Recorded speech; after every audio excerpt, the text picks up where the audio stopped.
On October 11th, 2020, Rakuten Payment held its very first Cashless Payment Workshop for parents and children online, inviting children aged 5 to 7 and their parents to learn about the future of payment in a fun and interactive way.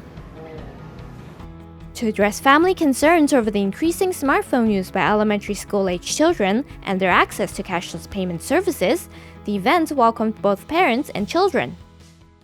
続いて、これはどうかな？やるかな？During the workshop, children learned about using cash and e-money, as well as how to shop with points through participating in quizzes and shopping games. The lively event provided an enjoyable opportunity for both parents and children to gain knowledge and become familiar with the cashless services provided by Rakuten.